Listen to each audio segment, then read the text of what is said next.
Have you ever wondered whether the problems in the world today would exist if we had deeper connection to ourselves, others, and the environment, and acted from that place? Welcome to the Conscious Action Podcast with your hosts Brian Berneman and Kayla Greenville, who believe that connection is the key to taking conscious action as individuals and creating a better world.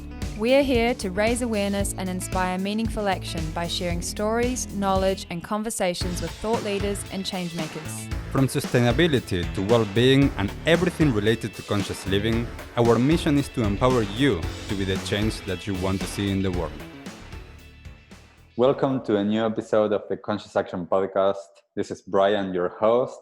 And for this episode, I have the pleasure to have an amazing human being and friend, Leo Maori. Leo, thank you so much for being here for this episode. And as I always do, I would love for you to introduce yourself to our listeners. All right. Yeah. Hi, everybody. Hi, Brian. My name is Leo. I'm here in Mount Maunganui, where I grew up. The mountain, Mowau, is my mountain, and the river I associate with is the Kaituna. And for me, this is my tūranga waiwai. My place I call home and where I stand in the world, and this is kind of where I'm basing myself and my projects, and this is where I'm tuning in to be with you from. Awesome. Thank you so much once again for being here with us. And the reason why I wanted to have this conversation with you and have you as a guest on this podcast episode was because I feel like there's so much knowledge that you have to share, and that's something that you're actively doing. And I've seen you and I have shared spaces with you in festivals, in workshops, in different capacities. And I wanted to explore some of these topics today. But in order for us to explore some of that, I would love for you to share a little bit about your upbringing. You said that you're from the Mount here in New Zealand. How was your childhood? What from your childhood are you taking into what you do now? Yeah, I didn't really know it at the time because I suppose a lot more of the people, I had a lot more friends who like maybe had more like money or flasher cars or houses or things like that. But I actually am now well aware of how privileged and how fortunate I was to have the childhood that I did. My parents are both school teachers, which meant that instead of money, we had a lot of time and a lot of love and a lot of sort of open conversations. And we lived, near the beach, which meant that I suppose I was kind of used to wide open spaces and seeing the horizon every day. And there was enough freedom and safety for me to have autonomy as a child. And so I would like go play, and like that would mean anything. And I would kind of maybe hear my name at dinner time, or someone else would be like, "Oh, hey, Leo, your mom, she's yo." And I'll be like, "Sweet." And I'll go home. And like, it was a very, I suppose it was like quite classically Kiwi, very kind of middle class, which is sort of disappearing nowadays. And I suppose when I think, what am I drawing on now as a social ecologist and an activist and a changemaker, I think like really to get straight to it would be, I didn't pick up a whole lot of trauma. I didn't really store a lot of pain in my body that I'm now kind of like needing to heal or gets triggered. But I mean, I suppose even just on a more kind of like inspirational kind of passion-based level,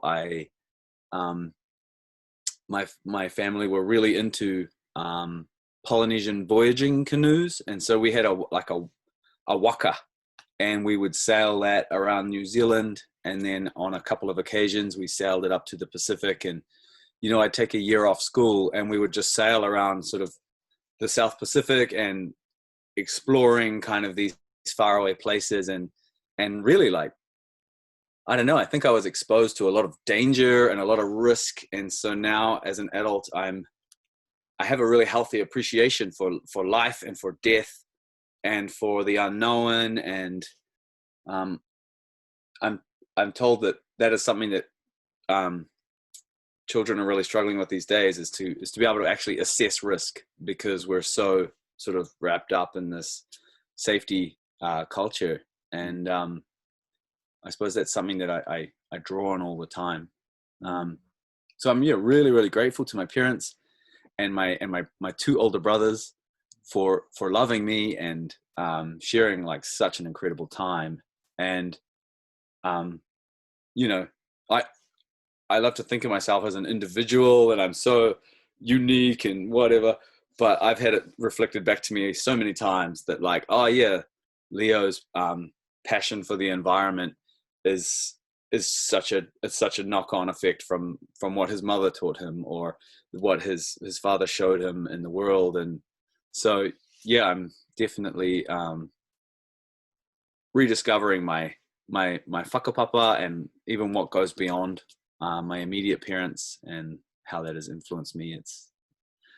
It's an incredible journey to start to see like yourself back into the past and realize that you're actually not alone, and you're the product of everything that you ever experienced. And basically the only really kind of thing that we can do with the world is approach it with the sum total of what we've experienced. And that to me is a really beautiful realization, because it helps me see others in a beautiful light too, and sort of be like, well, if you're just dealing with the totality of your experiences, then you must be doing the best that you, and I can't kind of judge that. And that for me is the real juice. That's the gruntiest stuff, is being able to see the magnificence in others. Because if we can begin to collapse the separation between ourselves and others, then the separation between everything can start to also collapse, and we can be together. Yeah, oh, that's beautiful. And that's one of the things that I all the time try to bring into everything that I do, is that sense of connection, interconnectedness, and to be able to understand really how we are one. Yes, we are individual configurations, and we have, as you say, like our environment that helps shape us. But how can we bring all of that together? And I love, because I grew up in Argentina, in the middle of the city, mostly concrete. It's such a different upbringing than those that grew up like you, within the natural environment, and how that helped shape you, and how that informs a lot of, as you say, like what you do now, based on what your family was able to give you and your environment was able to give you, and how do you take your learnings from there to what's coming next. And what from that, how was your journey in terms of like being a teenager and your early 20s, like when you started getting into work, and how was your journey in those years? Yeah, I went to school in a very small town, and I suppose like this sort of the same old things kind of carried me through my teenagehood, like music and partying and like cars, and which equaled freedom, and girls. And I met a girl, her name's Tara, really early on, and I've spent my entire adult life with her. And so that she really influenced me a lot, and we really influenced each other. And then it came time for me to kind of like leave that town, where I really felt like a big fish in a small pond. And then I moved to Wellington, and I really got to be able to be a small fish in a big pond, and I loved that. And so I spent 8 years living in Wellington City, and I studied, I triple majored in political science, media studies, and international relations. I was really curious about kind of how human societies worked and how we organized and how we did the kind of the big thing. And then I graduated right in the middle of the global financial crisis. So I became a DJ, and yeah, that made sense. And that was awesome, because the thing is I had this huge student loan, and I had a tertiary education about how fucked the world is, but I didn't really have any answers. They didn't give you any answers in university. So I was in also a really privileged position to kind of like pay the bills by working at night, and then spend my days were free to learn and study and like journey school. I did a lot of traveling. I'd tour as DJ Mufasa, and wherever I'd go, I'd like hook in with like local projects and communities. And, that took me around the world. I went to a lot of intentional communities and permaculture projects. And that seemed to be where most of the answers lied, was sort of what fit into this umbrella of this word called permaculture, which is really just a toolbox of techniques and strategies to live more harmoniously with each other and with nature. So that was kind of those were the solutions that I was finding to be working and to be real and to be applicable to different cultures and communities. I had this really deep curiosity around happiness and like success, and like what did success mean. I remembered this paper came out while I was studying from the United Nations that sort of like in no uncertain terms revealed that my generation was going to be the first generation with a lower standards of living than the generations before, right back to the Ice Age. And that really interested me. I was like, oh, okay, right. So what do I just like lose the game of life or what? Like, how does this work? And I distinctly remembered thinking, well, hold on, does standards of living really equate to quality of life? And what does success even mean? Like in this culture, it's pretty straightforward. You like get a job, you get a wife, you get a dog, and then you like get married, and then you have a baby, and then like get a mortgage. And that to me like didn't actually float my boat at all. And so I was like, right, okay, what do these other cultures do? And so I spent like a good solid year traveling around the world. I went to every continent except for Antarctica. There's not a huge amount of culture there, so I'll make it. But I got to see like the way that people live, and it's so broad, and there's no one method for happiness, but there were certainly some patterns that emerged. And the most happy people were people that lived close to the land and close to each other.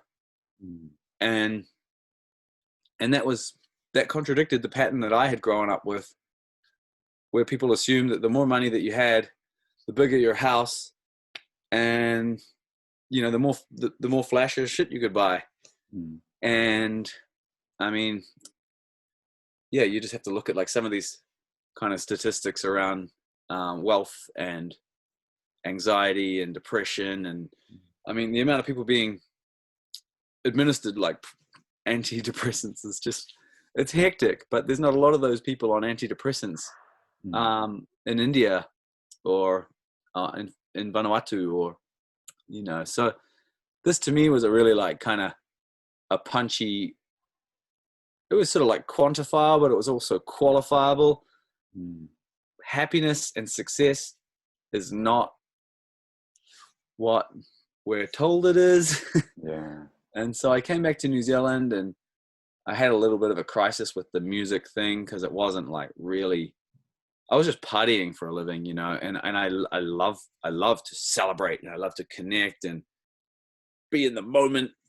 But I also felt really like a sense of responsibility to do something, and with privilege comes responsibility. And I suppose I was just starting to wake up to what privilege I had. I suppose like people would reflect back to me like who I was, and I start to listen and start to be like, oh, well, I better be that person. So, and then you start to get sick of your own voice. I started to get sick of my own voice, like talking all these ideas. Like I just really wanted to do, just really wanted to act and take action. And so I started calling myself a sustainability consultant. I came back to New Zealand and I was like, yo, I'm a sustainability consultant. And I started getting like a bit of work. And I'd always kind of like invariably sort of wind up out the back of whatever client it was, often businesses, often like cafes or restaurants or kind of like places that, I don't know, maybe I was more connected to them because of the music, but I'd always be like, whoa, you know, you can, there's only so long you can talk about like water and power and like procurement. And then generally it all kind of winds up out the back of the business, and it's this waste thing. And it just seemed that there was just like, I was always being like, well, there's all this biodegradable waste. Someone should do something about that. Someone should compost that. And then it was sort of like, yeah, someone really should. And I had no desire to like be the rubbish guy, but something had to be done. So I started doing it. I started collecting compost and composting it. And then I just started learning heaps about waste and waste minimization and what that looks like in New Zealand.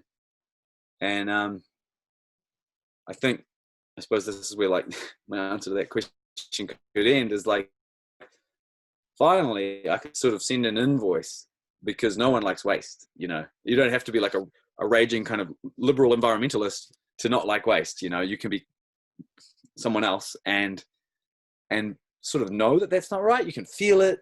I mean, even in just like the most kind of like capitalist lens, it's just downright inefficient.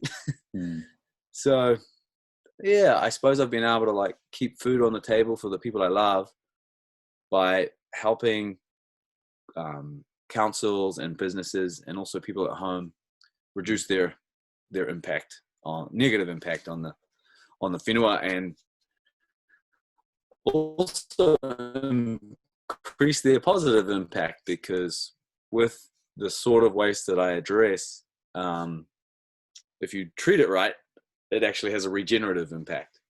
So yeah, that's kind of where I wound up. Yeah, beautiful. And it's interesting, for me at least, that you mentioned that taking responsibility aspect and being able to actually see like, oh, this is what's happening and there's something missing. And most times, most of us, what we do is we wait for someone to do it.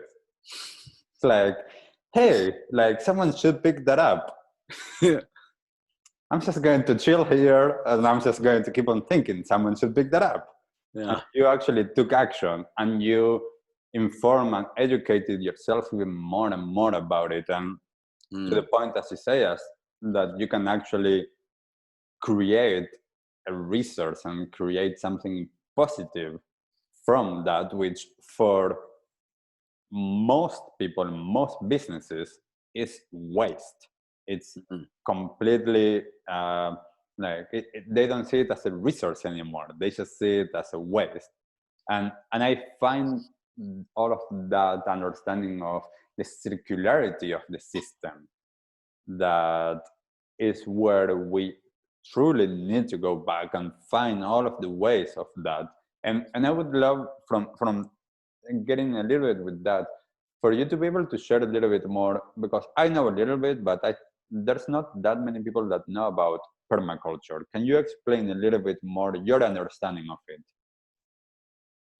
Yeah, right on. Permaculture is a set of ethics and principles which can steer us to making decisions, or designing solutions that can make our culture more permanent. Because right now our culture is sort of the opposite of permanent. Daniel Schmachtenberger even goes so far as to say that we're currently living in a self-terminating society. And I suppose like when we start to get like a feel for what that kind of means, that's when people start to get attracted to permaculture, when they want to be around a bit longer.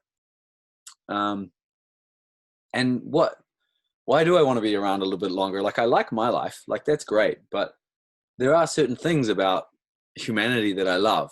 And I almost wanted to go down like the things that I don't love, but this is what I love. You know, I love like music and art and breaking bread and making love and sharing ideas. And there is really something quite remarkable about the human species.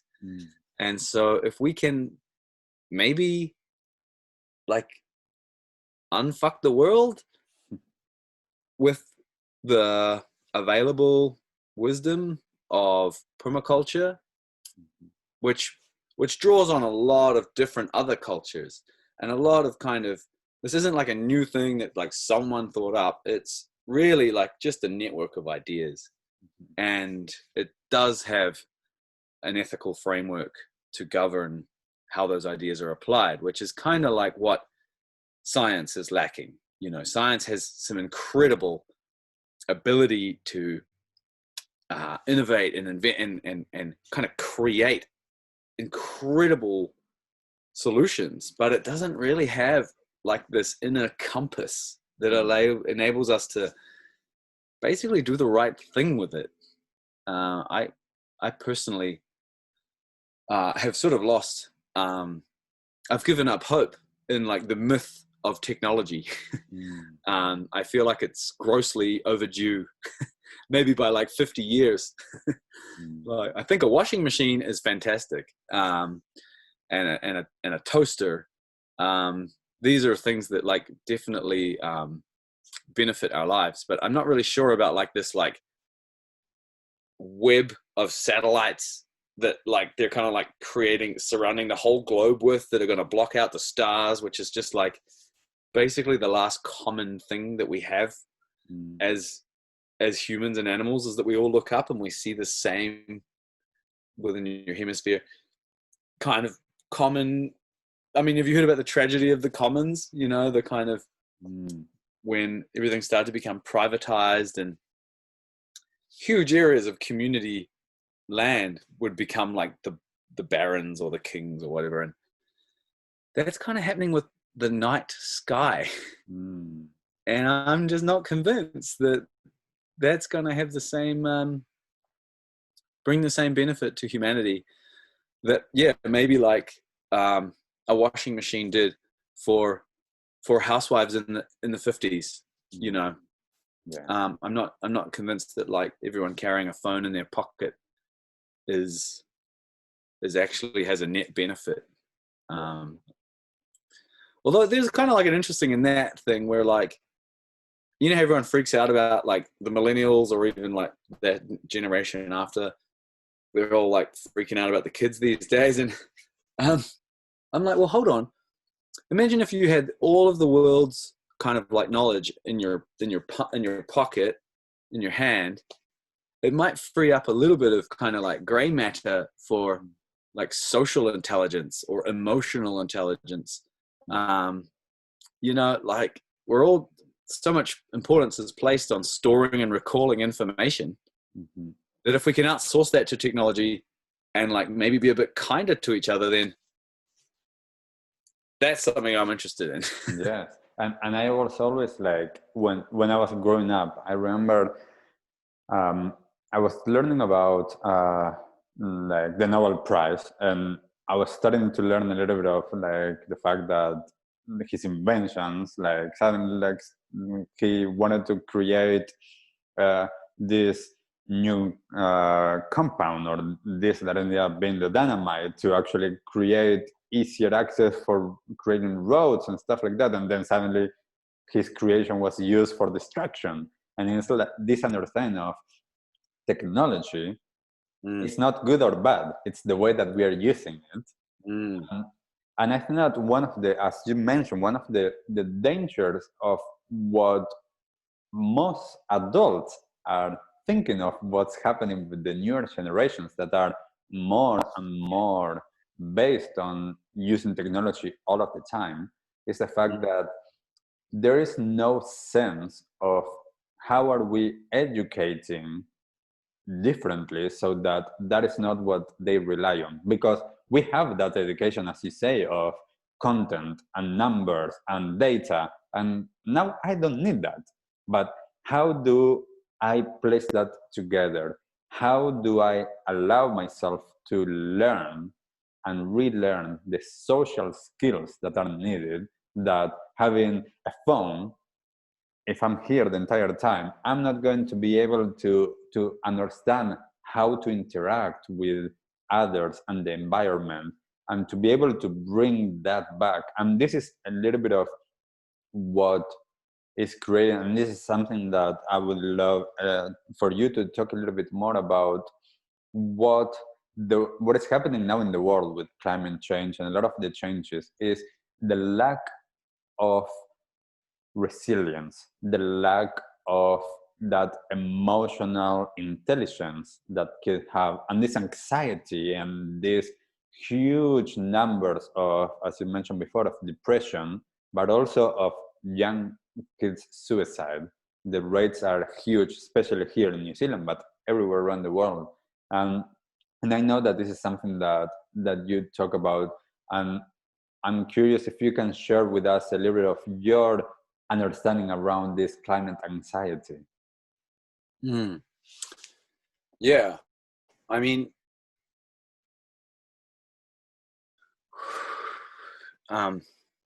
it's a really interesting time to discuss this, right? Because the kind of climate discussion has sort of been shelved so that the COVID discussion can happen. And it's we just kind of added more fuel to the fire by everyone going into isolation, and now like the seeds of mental illness are now germinating, and the separation that's happening in our communities and our families, and has now turned into something much more insidious, which is polarization. And Charles Eisenstein says that we don't actually have a climate crisis, we have a polarization crisis. And anyone who's sort of familiar with Te Ao Māori, there's a really like central tenet of kotahitanga. So kotahi is to make one, and tanga is sort of like it's oneness. And if we can't really like work together, then we can't sort of steer our culture towards nature and away from exacerbating the climate crisis. But we're unable to really make any headway because no one's able to agree on anything. And COVID-19 has revealed that in such a like explicit and actually like very, in my eyes, quite an ugly way. It really pains me. It hurts to see like just like how our cognitive biases and our information silos that we're all in are creating stories that we become so attached to that people are opposing each other that were formerly allies, about a conviction that they really don't have any real kind of a lot like we're right in the middle of an epistemological crisis also, and this word epistemology is like our way of knowing. And the main question that I ask myself about humanity right now is how is it that we know what it is that we think we know? And for a lot of people, it's a video that they watched on YouTube that basically confirmed their trauma or their conditioning or their kind of way of seeing the world, and then projecting it back out. And it's incredibly polarizing. And one of the key inquiries that I make internally now is to just try and understand why other people think what it is that they are thinking, and how is it that my thinking is so fundamentally different. So that's really like what's pulling me off my center. And then there's all these people whose kind of like psychological well-being is pulled off center because the whole story has been underwritten by fear. And so we're all very afraid, and there's no real language for us to like speak about fear. And then like, what is it that we're afraid of? And you kind of like pull all that back. And, you know, most people are just afraid of death. They're afraid of being alone. They're afraid of being left out in the cold by their parents. And that's what so much of our insecurities as adults come from, is like a fear of rejection and belonging. And so it's really on this like level of identity that our politics are playing out right now. And if your identity doesn't match up with someone else's, then they're an other and they're an enemy. And Brené Brown talks about common enemy intimacy, where if you have someone that you don't identify with and you have someone else who doesn't also identify with them, then you're allies with them. But that's a faux allyship. That's a synthetic allyship that doesn't actually cultivate any connection. So if people are forming connections around common enemies, then our communities are built on essentially fear and hate. But to kind of go back to your question, like, why is everyone kind of like, I use the word pulled off center to describe the way I'm sometimes get when I'm in a place of fear. I can definitely describe it as being anxious. And I've had periods of my life where I would also describe it as being depressed. But I've also have people in my life that are really depressed. And that is like, man, that is serious. That's a serious affliction. And that is, I kind of wonder, like, how long has that been around? Like, I know there was a bunch of kind of French poets that all got real sad at one point, but like, how long have humans been depressed?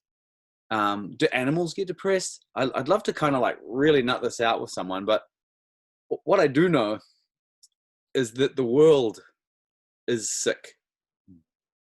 The world is becoming sick. The organs of the world are dying. And if there's another truth, is that we are no different to the world. We are the world. Ko o te whenua, ko te whenua te o. And if the world is sick, then we must be sick too.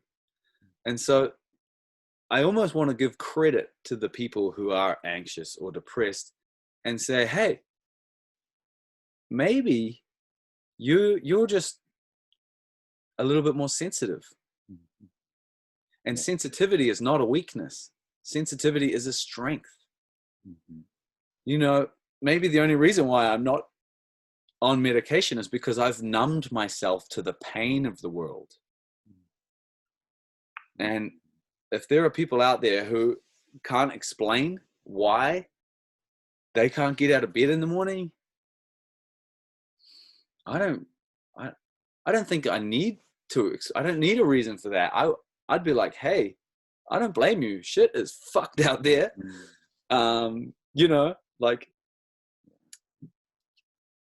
you know, a little while ago, like the Amazon was burning, Australia was on fire, like methane escaping out of the ice is on fire.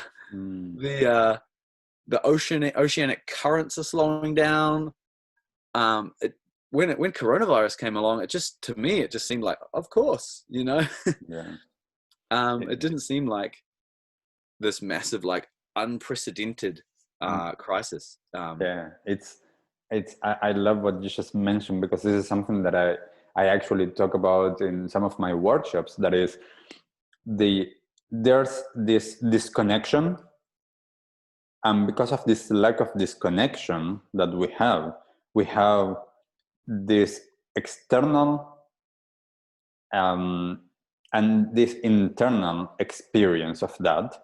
And the external is all of these things that are happening in the environment, all of this climate change, let's call it, but all of these different things that are happening in the environment, how the soil is dying, and how like the ecosystems are not working the way that they are supposed to.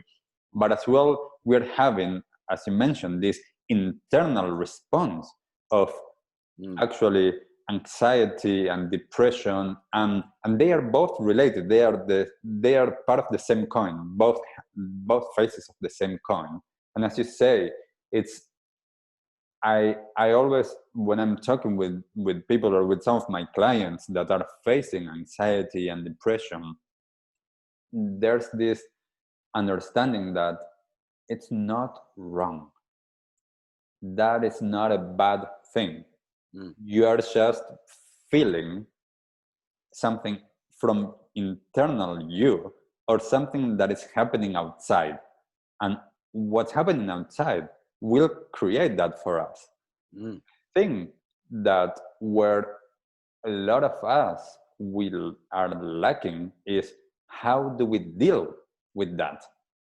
How do we understand, okay, there is this anxiety or this sense of weight on my shoulders of the entire world, and it's like, oh my God, I cannot take it. What do I do with that? And because of lack of emotional and social understandings, and our own understanding of our energy and our body, we don't know what to do, and we try to escape that, either by numbing ourselves with alcohol, with drugs, partying, sex, rock and roll, whatever it is that it is for each of us, or completely escaping with suicide, instead of being able to understand a little bit more. This is, for me, one of the biggest things of life is, what is my experience, and what is all of these things that are happening, and what can I learn from them? And then I stop and I'm like, I am super privileged that I've been able to actually even have that as a thing of being able to just look inside and being like questioning and being curious about, whoa, there's all of these feelings and all of these thoughts. What do I do with them? And I've actually had years and years of training on doing this. And sometimes it's still challenging. And then I'm like, whoa, someone that has a lot of trauma, someone that doesn't know how to deal with their feelings and with their thoughts, of course they are going to be where they are now, struggling. And what do we do with that? It's such a big topic, and something that, for me, this is, as you mentioned just now, after COVID, we're going to see a lot more challenges of that being separate, and all of the challenges that mental health is going to bring with what's happening, and a lot of people losing their jobs, losing their sense of identity, because if they don't work within that company, or they don't do that anymore, who are they? Like, who am I if I am not, going back to what you mentioned of success at the beginning, who am I if I don't have that work, or if I don't have that house, or if I don't have that money? And being able to be okay with what is happening now, and such a big change. Yeah, man. I'm sort of like hearing what you've said, and I feel like the question that people are asking themselves is, what is mine to do? If we're talking about conscious action, and we're talking about people that want to maybe take a life of that maybe wasn't like imbued with meaning or purpose, and COVID has allowed them to contemplate or reflect, or maybe they just their privilege has allowed to them to get to a place where maybe they're not just stuck sort of keeping plates spinning so that their loved ones can eat. The question is, what is mine to do? And how do you know that? Like, how do you arrive at that? And the best possible kind of way I've sort of seen that emerge for someone is to start to, I suppose, like pay attention to what is already given, and recognize that your life is a gift, and that giving thanks is really all that nature requires of us. But that thanks comes in the gifts that we are given, and that we all have, so like these epic gifts, and that's exactly what is needed. And so it's not necessarily a question of like, what is mine to, it's not like, oh, what shall I do, or like what action needs to be taken, but it's like, what is mine? Like, what is my gift to give? And that's kind of like, that's when we sort of decouple our time from like the economy, and like, you know, our hour isn't worth X amount of dollars. It's just like, you give what comes easiest for you to give, and the world will reciprocate it. And I've seen it so many times among my friends, and certainly is for myself. I kind of, my work doesn't actually seem that hard to me, because it's just what I'm good at. And so therefore you're not kind of like trying to like get one up on nature by working hard. You're sort of, you tap into like nature's own abundance within you. And so whenever sort of someone says, what is mine to do? It's like, well, what do you love? What are you really good at? And if you're really, really, really good at, designing dynamite to build roads, crack on with that and do it. And that's kind of like what I'm kind of encouraging people is just tune into your gifts and give them. And at some point you can send an invoice, but even if you're not out giving your gifts, so many people work for free for a year or two, to like get the job or get the internship or whatever. It's just tap into your talent and kind of like find that and give it. And the world will kind of like give you the nod if that's what it needs. And if that's not what it needs, then like, that's really like going back to this kind of post-COVID reaction. It was right there in our national discussion, like, these are the essential jobs. And it's like, whoa. I mean, really quite hurty for people who aren't on that list, like, oh, you mean I'm not essential? I work in waste. People waste a lot of stuff. So I was on that list, and it was quite gratifying. It was very validating. But if you're not on that list, obviously, like, whoever wrote the list is like, that's a whole nother thing. But like, if you were to write that list and what you do isn't on it, then it's time to think about like what's essential, what's needed, how can we go beyond sustainability and actually regenerate a living planet. And that's kind of where your gifts come in, because everyone's got something that they love, and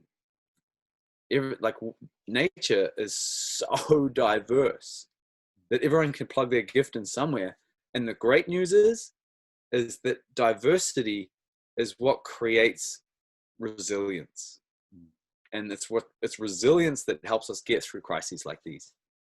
And that diversity is kind of like also what makes things beautiful, and what kind of creates this complex contextuality so that we can all be somewhere else in relationship to each other, instead of kind of all kind of plugging into this complicated machine. Because that's what humans do. We create complicated, fragile systems, and nature creates complex and anti-fragile systems. And the direction that both of these things are moving is like totally opposite. One towards competition and the other one towards symbiosis. And that's it. Turn that kind of competitive advantage that's like the buzzword for like our economy, turn it into a collaborative advantage. And you see projects succeeding wherever that is. Yeah, and as you say, like that diversity is so needed for the ecosystem to actually work. And as you say, a lot of us in society are trying to become the same, and we don't need that. We need everyone to be themselves. We need each one to live their own truth, but we need to give people a sense of safetyness, so that actually most people can do that, because as we're living in a very fast pace and this survival mode for a lot of people, there's no time and space, even throughout COVID, to actually, for a lot of people, have that thought process of who am I, why am I here, what do I love doing, and what are my gifts that I'm bringing into the world. And it's such a beautiful exploration, I think. And this is part of what with conscious action all of the time I'm trying to do, and with my own life, is what is it that I am here for? What is it that each of us are bringing into this space, and what's my unique gifts, so that I can join with others, so we can all bring this together. Beautiful. And Leo, I'm just aware of time, so I'm just going to go into the last few questions, because I know that we could be here for the entire day talking. So just the last few questions that I ask to every guest is, I'm going to start with, what is one resource that you would recommend?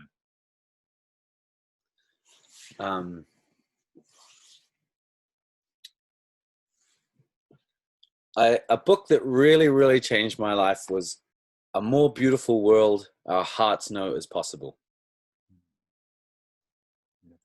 It's written by a guy called Charles Eisenstein, and his take on humanity it checks out.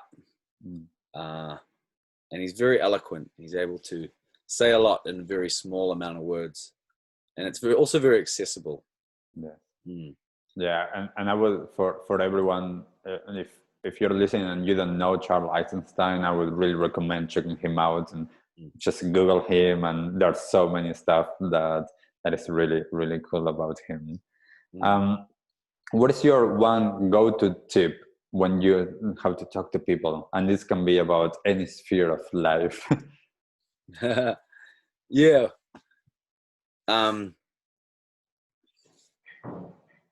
When people ask me, like, what's the best thing I can do for my environmental footprint, and I say, learn te reo Māori, because there's a lot there that our worldview, the scientific worldview, is missing out. And whenever we talk about like the Treaty of Waitangi, I think a lot of Pākehā go, oh man, how's that even, that sounds so hard, honoring the treaty, or how are we gonna, when people talk about the climate change crisis, like that sounds so, how are we gonna do that? That sounds so difficult. Well, I mean, I've got great news, because honoring Te Tiriti o Waitangi would solve at least here in New Zealand, most of our ecological pressures. Beautiful.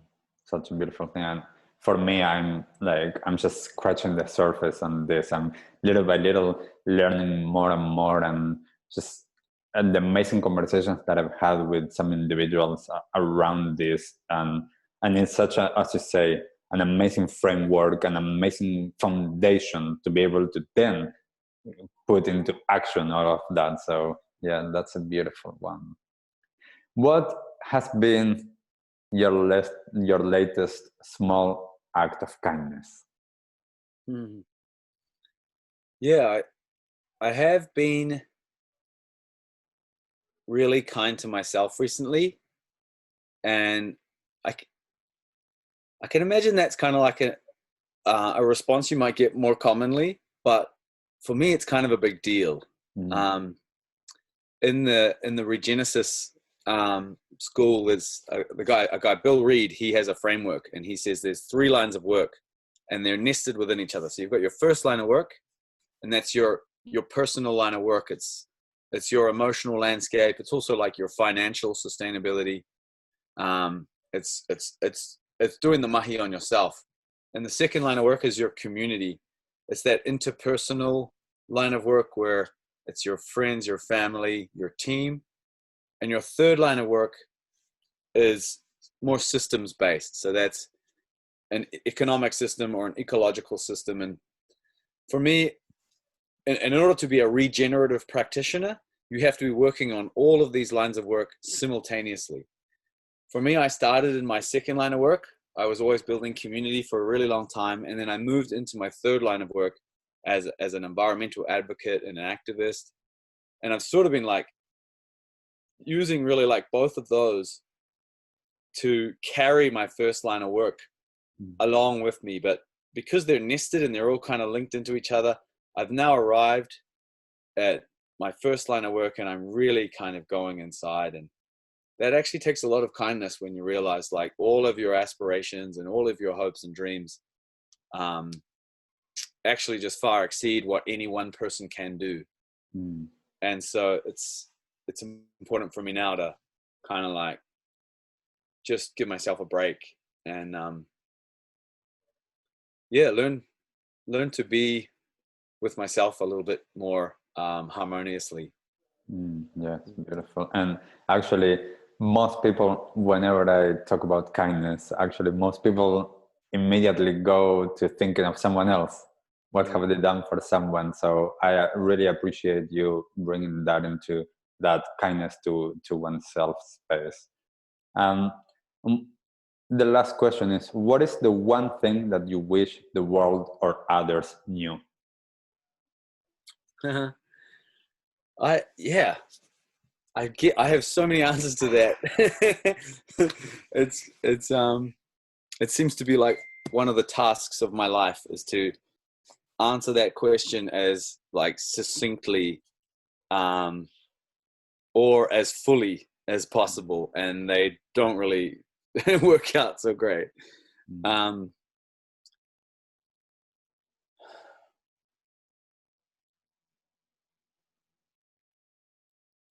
Right now in this moment, I want the world, or the humans in the world, to know that they're not that important.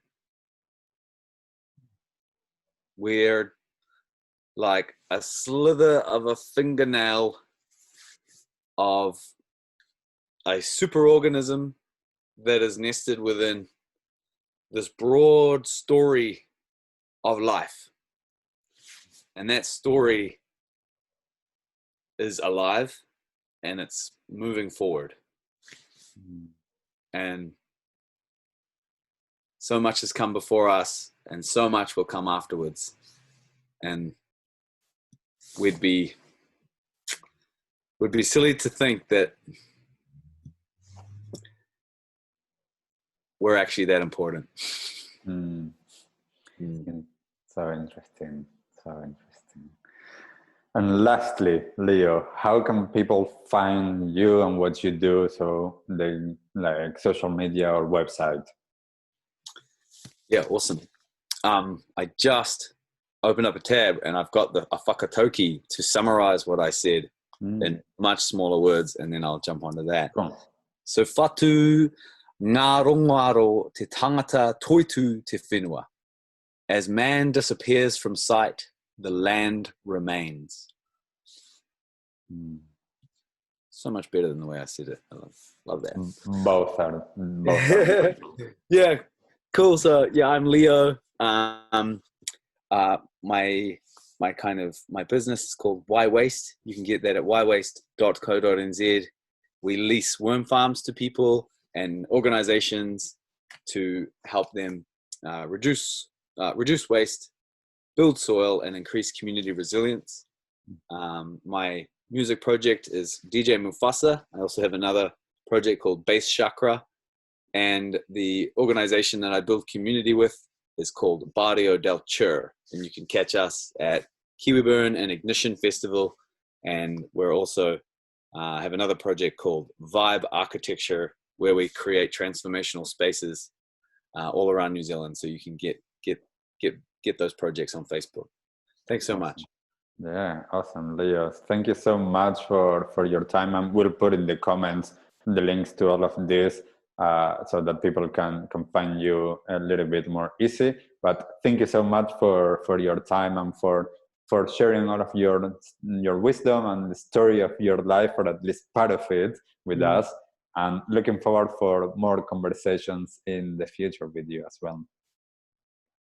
Awesome. Beautiful. So thank you everyone as well for listening to this episode. And if you have any comments, put them in the comments of this episode, and we'll catch up with you on the next one. See ya. Ciao, Brian. See you guys. What did you like the most about this episode? Take a moment to think about what change you can make in your life today. Share your conscious action on social media using #ConsciousAction and tagging @ConsciousActionNZ so we can celebrate your impact on the world and create a ripple effect. One easy action we would love for you to take right now is to share, like, and subscribe to this podcast. This will help us get these messages out into the world and inspire more people to take conscious action in their own lives, contributing to the better world we hope for.